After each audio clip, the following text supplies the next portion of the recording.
우리가 읽은 본문은 엘리사 선지자가 기적을 행한 내용을 말씀하고 있습니다. 엘리사 선지자가 여리고 지방에 머물렀어요. 그러자 여리고 사람들이 엘리사 선지자에게 와서 도움을 요청합니다. 그것이 뭐냐면 19절에 보니까 물이 나빠가지고 그 토산이 익지 못하고 떨어진다라고 말하고 있습니다. 이 여리고 사람들은 나쁜 물 때문에 어려움을 당하고 있었습니다. 그래서 엘리사한테 이 나쁜 물을 고쳐달라라고 요청을 합니다. 여러분, 물은 생명과 같습니다. 때문에 사람은 물이 없으면 살 수가 없습니다. 그러나 아무리 물이 생명과 같다 할지라도 그 물이 나쁜 물이면 먹을 수가 없는 거죠. 여기 특히 19절에 물이 나쁘다 할 때 나쁘다라고 하는 말은 극히 해롭고 악하다는 말입니다. 이 나쁘단 말이 어디에 쓰였냐면 창세기에 하나님께서 아담한테 선과 악을 알게 하는 나무는 먹지 말라. 먹으면 반드시 죽는다라고 말씀하셨어요. 그럴 때 이 선과 악을 알게 하는 나무 중에 그 악이 이 나쁘단 말과 똑같은 말입니다. 그만큼 이 물이 지금 너무 나빠서 먹을 수가 없게 되는 거죠. 이 나쁜 물 때문에 토산이 익지 못하고 떨어진다라고 이들은 말합니다. 여기서 토산이 익지 못한다는 것은 두 가지를 의미합니다. 하나는 곡식이 결실하지 못하다는 걸 말합니다. 물이 나쁜 물이기 때문에 아무리 곡식을 심어도 열매를 맺지 못하는 거예요.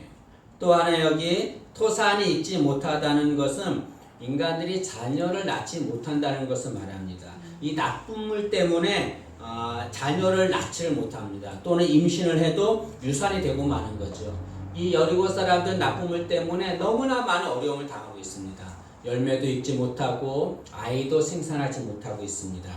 여기 여리고 사람들은 뭐라고 말하냐면 엘리사한테 여리고성의 위치는 좋으나 물이 나쁘다라고 말합니다. 여러분 19절 말씀을 한번 보시죠. 그 성읍 사람들이 엘리사에게 말하되 우리 주인께서 보시는 바와 같이 이 성읍의 위치는 좋으나 물이 나쁨으로 토산이 익지 못하고 떨어지나이다. 여기 여리고 사람들은 말하기를 이 여리고성의 위치는 좋다는 거죠.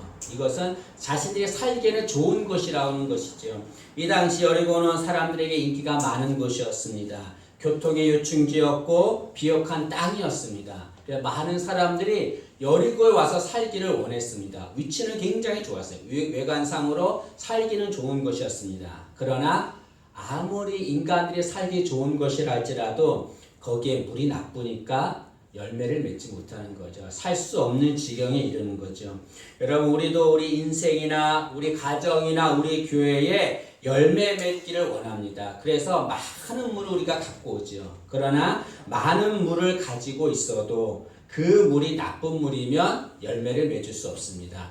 우리 인생의 열매를 맺기 위해서는 좋은 물이 있어야 되죠.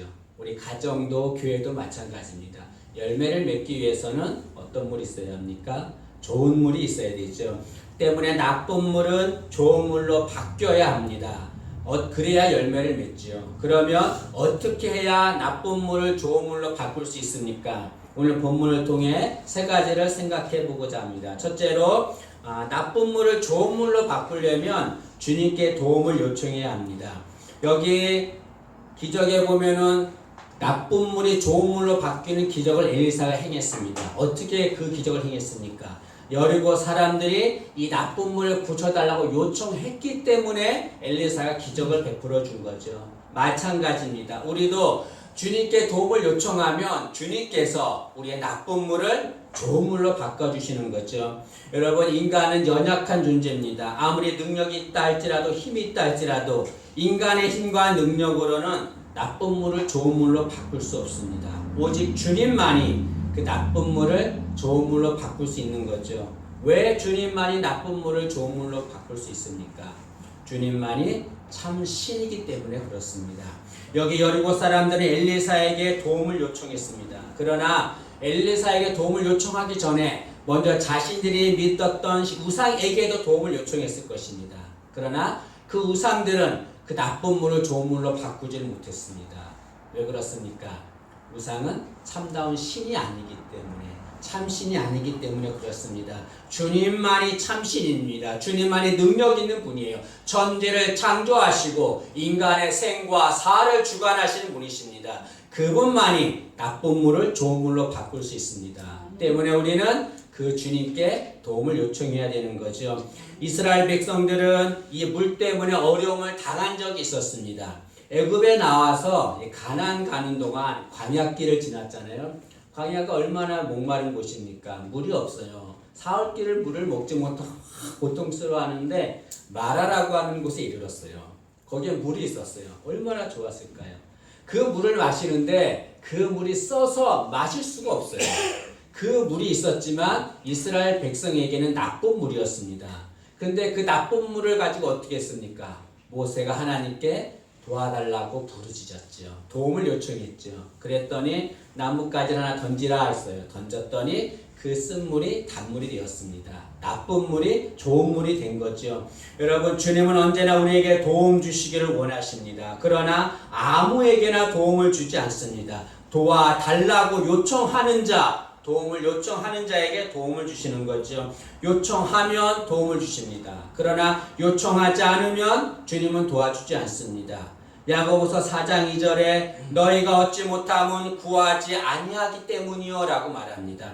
주님 우리에게 주실 것을 약속하셨습니다. 분명히 주신다고 하셨습니다. 그러나 그 주님도 요청하지 않으면 주시지 않는다는 거죠. 여러분, 내 인생에 나쁜 물이 있습니까? 능력 있는 주님이 계시잖아요. 그 주님께 도움을 요청해서 나쁜 물을 좋은 물로 바꾸기를 간절히 원합니다. 여기 여러분, 엘리사가 기적을 베풀었는데 엘리사의 이름의 뜻은 하나님은 구원이시다, 그런 뜻입니다. 하나님은 구원이시다라는 말은 무슨 말입니까? 하나님은 무엇이든지 할 수 있는 분이라는 것을 말하죠. 하나님은 뭐든지 할 수 있는 분입니다. 때문에 그 하나님께 우리가 어려움을 요청하면 하나님은 어떠한 어려움도 다 들어주시는 거죠. 우리가 어려움 당할 때 하나님께 도움을 요청해야 합니다. 그런데 도움을 요청할 때 우리가 해야 할 것이 있어요. 그것이 뭐냐면 자신의 어려움을 솔직하게 고백해야 된다는 거죠. 여기 여리고 사람들이 엘리사한테 도움을 요청할 때 뭐라고 요청하냐면 19절을 다시 보시면 그 성읍 사람들이 엘리사에게 말하되 우리 주인께서 보시는 바와 같이, 여기 엘리사한테 뭐라고 말하냐면 엘리사여 당신이 지금 보는 바와 같이 우리가 이렇게 어려움을 당하고 있습니다 라고 말합니다. 여리고 사람들은 자신들이 당하는 어려움을 부끄러워하지 않았어요. 있는 그대로 솔직하게 고백하고 도와달라라고 말했습니다. 주님께 도움을 요청할 때 부끄러운 것들을 요청하지 않는 이들이 있습니다. 주님이 모르실까요? 다 아십니다, 여러분. 내 힘으로 할 수 없는 거, 부끄러운 거, 그 모든 거 숨기지 말고 주님께 다 요청해야 합니다. 그러면 주님께서 해결해 주시는 거죠. 누가복음 15장에 탕자의 비유가 나옵니다. 다 아시는 내용이잖아요. 한 아버지 앞에 두 아들이 있었어요. 둘째 아들이 아버지한테 돈을 달라고 그랬어요. 나한테 주실 유산 미리 주세요. 그 돈 가지고 먼 곳에 가서 허랑방탕하게 살았습니다. 돈을 다 쓰고 나니까 굶주렸어요. 돼지에게 주는 쥐염 열매조차 먹을 수 없는 그런 상황이 되었습니다. 탕자는 아버지께 돌아가기로 결정합니다. 그런데 여러분, 아버지께 돌아가는 탕자의 모습이 어떤 모습이었습니까? 좋은 차 타고 좋은 모습으로 갔습니까? 먹지 못해서 굶주린 모습이에요. 지친 모습이고 상한 모습입니다. 정말 부끄러운 모습이에요. 그러나 부끄러운 모습 그대로 아버지 앞에 돌아가자 아버지는 그 아들을 다시 받아주었습니다. 옷을 입히고 신을 신기고 짐승을 잡아 잔치를 벌이고 다시 아들로 인정해 주었습니다. 여러분, 내가 지금 탕자처럼 부끄러운 모습이 있다 할지라도 이 모습 그대로 하나님 앞에 나가면 돼요. 그리고 하나님 도와주세요, 도와주세요라고 솔직하게 고백하면 됩니다. 있는 그대로 고백하면 주님께서 우리의 문제를 해결해 줄 줄로 믿습니다. 여기 엘리사는 영적으로 주님을 의지합니다. 여기 엘리사는 기적을 행할 때 이 본문은 엘리사가 행한 첫 번째 기적의 내용입니다. 엘리사는 이 첫 번째 기적을 물로 기적을 행한 거죠. 나쁜 물을 좋은 물로 바꿨습니다. 여러분, 예수님께서도 공생애 때 첫 번째 기적을 행하셨습니다. 어떤 기적을 행했습니까? 물로 기적을 행했지요. 가나 혼인 잔치에 갔더니 잔치가 있었는데 포도주가 다 떨어지고 말았습니다. 어떻게 할 수 없을 때에 주님께서 물을 부어라. 그 물을 포도주로 만들었습니다. 주님도 첫 번째 기적을 물로 기적을 베풀어 주었습니다. 여러분 엘리사가 첫 번째 기적을 물로 기적을 베풀어 주었던 것처럼 예수님께서도 물로 기적을 베풀어 주었습니다. 이것은 무엇을 말합니까? 주님은 얼마든지 나쁜 물을 좋은 물로 바꿀 수 있다는 것을 말씀하는 거죠. 여러분 내 인생에 우리 가정에 내 삶에 나쁜 물이 있다고 한다면 주님 바라보세요. 상황 바라보지 말고 주님 바라보고 주님 도와주세요. 도와주세요. 주님께 도움을 요청하면 주님께서 그 나쁜 물을 좋은 물로 바꿔줄 줄로 믿습니다. 두 번째로 나쁜 물을 좋은 물로 바꾸려면 주님께 순종해야 합니다. 여기 20절 말씀에 보면 엘리사가 여리고 사람들이 도와주세요 도움을 요청하니까 소금을 가져오라 라고 말합니다. 그러자 여리고 사람들이 그대로 순종해서 소금을 가져오죠. 여러분 순종은 기적을 일으키는 능력이 있습니다. 어떤 사람은 이렇게 생각합니다. 주님은 누구에게 기적을 베풀어 주는가? 능력 있는 자만을 통해서 기적을 베풀어 주신다라고 말하는 이들이 있습니다. 절대로 그렇지 않습니다. 주님은 누구를 통해서 기적을 베풀어 줍니까? 순종하는 자를 통해서 기적을 베풀어 주는 거죠. 여러분 성경에는 기적을 체험한 자들이 많이 있습니다. 그들의 공통점이 무엇입니까? 능력이 많은 것입니까? 아니지요. 하나님 말씀에 순종한 것입니다. 하나님 말씀에 순종해서 기적을 체험하지 않은 자는 한 명도 없습니다. 그러나 아무리 능력이 있어도 하나님 말씀에 순종하지 않는 자들은 누구도 기적을 체험하지 못했습니다. 모세를 생각해 보세요. 모세는 연약한 할아버지였습니다. 그러나 그는 이스라엘 백성들을 구출하기 위해서 애굽에 10가지 재앙을 내렸고 홍해를 갈랐고 아말렉 백성을 물리쳤습니다. 반석을 쳤더니 거기서 생수가 나왔습니다. 그 많은 기적을 어떻게 행할 수 있었습니까? 그 연약한 모세가, 그 비결은 모세가 하나님 말씀에 순종했기 때문에 그렇죠. 성경을 보면 모세는 하나님 말씀하시면 그대로 순종했습니다. 그렇기 때문에 기적을 체험했습니다. 우리도 마찬가지입니다, 여러분. 하나님의 기적을 체험하기를 원하면 무엇보다 순종한 우리가 되어야 될 줄로 믿습니다. 앤드류 머레이라고 하는 사람은 주님을 믿는 성도는 순종학교에 입학한 자다라고 말했습니다. 이 말은 성도가 되면 그 순간부터 우리는 주님께 순종하는 자가 되어야 된다는 것을 말씀하는 거죠. 여러분 주님께 순종해서 도움을 받지 않은 자들은 한 명도 없습니다. 그러나 도움받기를 원하면서도 주님께 순종하지 않는 자들은 한 명도 도움을 받지 못했습니다. 많은 사람들은 도움받기를 원하면서도 주님께 순종하지 않습니다. 왜 그렇습니까? 순종하면 그러면 복을 받는데 순종하면 기적을 체험하는데 순종하지 않아요. 왜 그럴까요? 주님께서 순종을 요구할 때 이해가 되지 않는 것을 요구하기 때문에 그렇습니다. 주님께서 이해가 되지 않는 걸 요구하니까 우리 인간의 머리로는 그걸 해석할 수가 없는 거예요. 왜 이런 걸 요구하실까? 여러분 어떤 사람은 내가 주님께 순종하고 싶습니다. 그런데 주님께서 이해가 되지 않는 말씀을 하기 때문에 순종하고 싶어도 순종이 되지 않습니다 라고 말하는 이들이 있습니다. 머리로 판단하기 때문에 그렇죠. 근데 여러분 오늘 말씀에 보면 주님이 이해가 되지 않는 말씀을 하셔도 순종할 수 있는 비결이 있습니다. 그 비결은 뭐냐면 주님의 약속을 신뢰하는 거죠. 주님의 약속을 신뢰하면 주님이 어떤 말씀을 하셔도 순종할 수 있습니다. 여기 보면 엘리사는 여리고 사람들에게 소금을 가져오라 라고 말합니다. 여러분 지금 나쁜 물이 있어요. 이 나쁜 물을 좋은 물로 바꿔야 되는데 난데없이 소금을 가져오라 라고 말합니다. 상식적으로 생각하면 나쁜 물을 좋은 물로 바꾸려면 그 나쁜 물에 좋은 것을 집어넣어야 되죠. 그래야 좋은 물이 되잖아요. 그런데 소금을 가져오라고 합니다. 나쁜 물에 소금을 부으면 물이 더 나빠질 수가 있어요. 이해가 되지 않는 겁니다. 이해가 되지 않는 것. 그럼에도 불구하고 엘리사는 소금을 가져오라 라고 말합니다. 왜 소금을 가져오라 라고 말했을까요? 이것은 하나님의 약속을 신뢰하며 순종하라는 것을 말합니다. 이 당시에 소금은 무척 귀했습니다. 그래서 서로 간에 약속을 할 때는 소금을 두고 약속을 했습니다.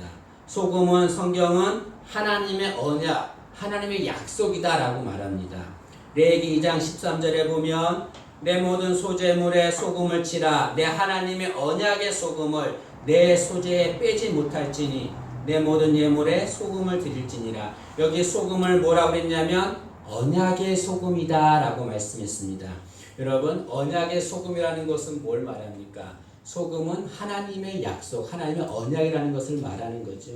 하나님이 명령하실 때 이해가 되지 않아도 그 말씀 가지고서 해석하는 것이 아니라 무엇을 가지고 해석해야 합니까? 하나님의 약속을 가지고 해석해야 되는 거죠. 하나님의 약속을 가지고 신뢰하면 하나님 어떤 명령을 내려도 순종할 수 있습니다. 그럼 아브라함 얘기를 하겠습니다.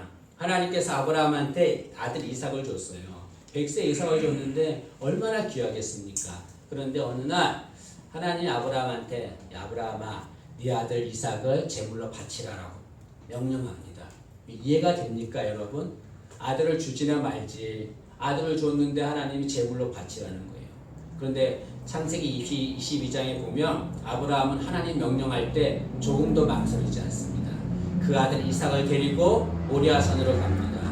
모리아산은 가는 길이 쉬운 길이 아니에요. 먼 길이었습니다. 그 기간 동안 한 번도 마음 변하지 않고 모리아산을 향해서 갔습니다. 왜 그랬습니까? 하나님의 약속을 신뢰했기 때문에 그렇죠. 하나님이 아브라함한테 어떤 약속을 주었습니까? 내가 너한테 하늘의 별과 같이 땅의 바다의 모래와 같이 내 많은 자손을 너에게 주겠다라고 하나님 분명히 약속하셨어요. 약속하셨기 때문에 하나님은 이 아들 이삭을 죽이지 않을 것이라는 믿음이 생긴 거죠.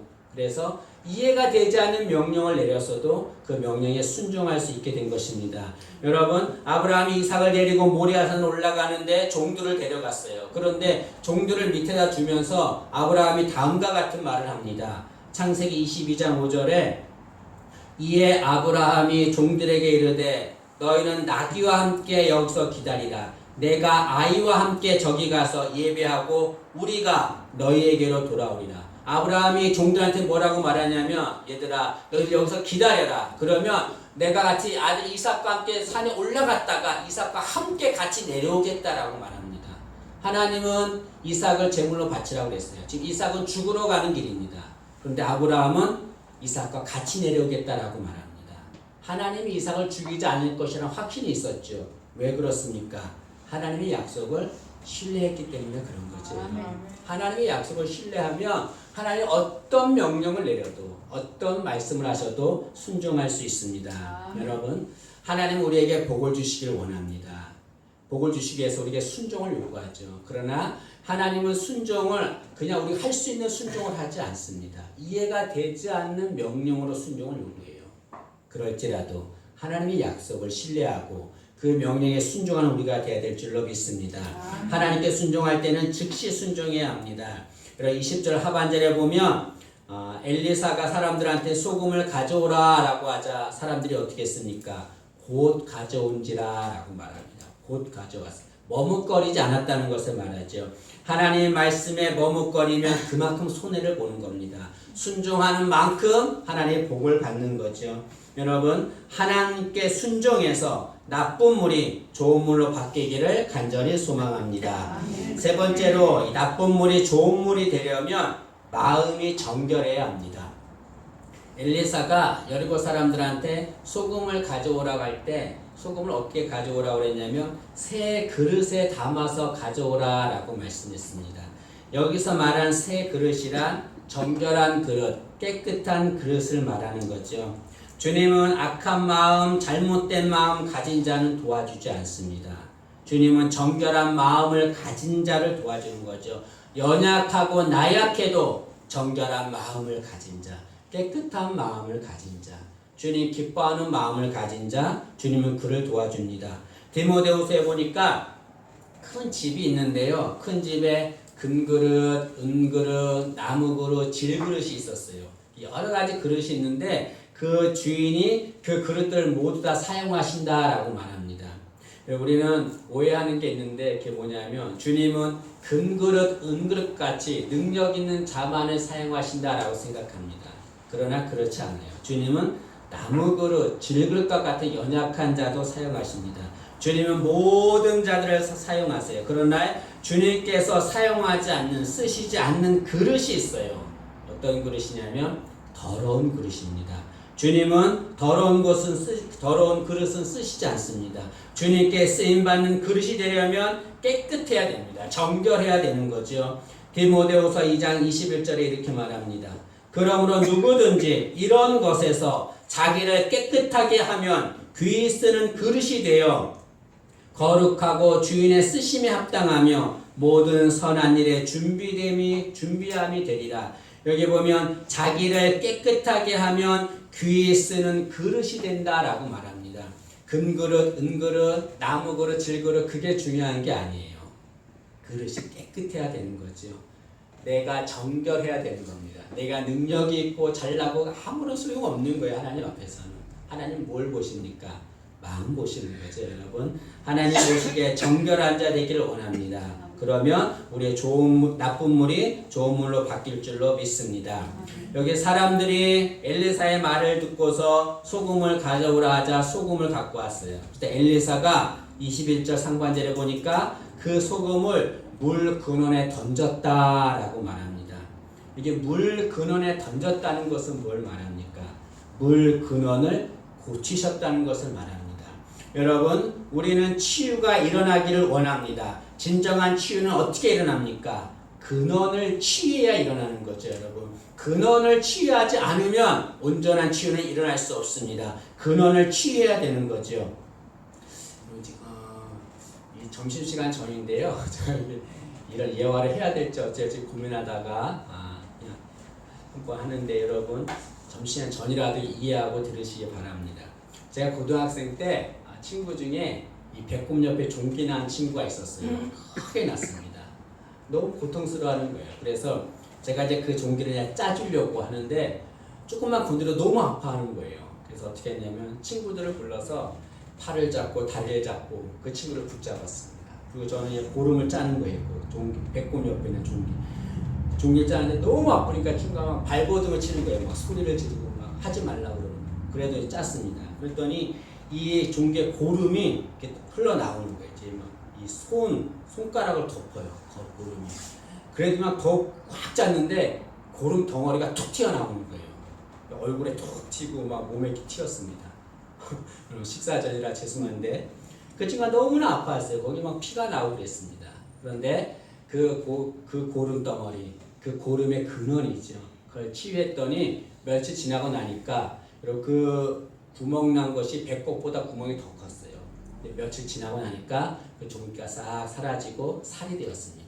여러분, 그 고름 덩어리를 제거했기 때문에 종기가 치유된 거죠. 우리도 마찬가지입니다. 근원을 치유해야 되는 겁니다. 근원을 치유해야 온전한 치유가 일어나게 되는 거죠. 여러분, 내 인생에 잘못된 근원이 있어요. 우리 가정에 나쁜 근원이 있습니다. 그거 치유해야 온전한 물이 될 수 있는 거죠. 우리의 근원적인 문제는 오직 주님만이 치유할 수 있습니다. 여기 21절에 보면 엘리사가 물을 고친 후에 뭐라고 말하냐면 하나님이 이 물의 근원을 고치셨다라고 말합니다. 우리 21절 말씀을 보시죠. 21절 하반절을 보시면 여호와의 말씀이 내가 이 물을 고쳤으니 이로부터 다시는 죽음이나 열매 맺지 못함이 없을지니라 하셨느니라 하니 여기 보니까 여호와가 말씀하시기를 내가 이 물을 고쳤으니 라고 말합니다. 이 말이 무슨 말입니까? 나만이 이 물의 근원을 고치는 자다. 나만이 이 물의 근원을 고칠 수 있다는 것을 말합니다. 그 물의 근원을 고쳤더니 이로부터 다시는 죽음이나 열매 맺지 못함이 없을지니라 라고 말씀합니다. 여러분, 이 하나님의 음성이 우리에게 들려지기를 간절히 원합니다. 내가 너의 근원을 고쳤다. 다시는 죽음이나 열매 맺지 못하는 것이 없을 것이다. 나쁜 물이 좋은 물로 바뀔 것이다. 이 음성이 우리에게 들려지기를 간절히 원합니다. 주님만이 우리의 물의 근원을, 나쁜 물의 근원을 고칠 수 있습니다. 여러분, 에스겔 47장에 보면 이 성전에서 물이 흘러내려요. 그런데 그 물은 사해의 물입니다. 사해의 물은 죽음의 물이거든요. 그런데 죽음의 물인데도 그 물이 성전에서 흘러내리자 그 물이 살아났다고 그랬어요. 그 물이 살아나고 그 물로 인해서 물이 흐르는 곳마다 생명들이 다시 소생한다라는 말이 나옵니다. 여러분, 사해예요, 사해. 죽은 물입니다. 죽은 물인데 그 물이 성전에서 흘러나오니까 다시 살아났다고 합니다. 다시 말하면 나쁜 물이 좋은 물로 바뀐 거죠. 그 성전은 누구를 말합니까? 주님을 말하는 거죠, 여러분. 아무리 나쁜 물도 주님께서 그 나쁜 물을 좋은 물로 바꿔주시는 거죠.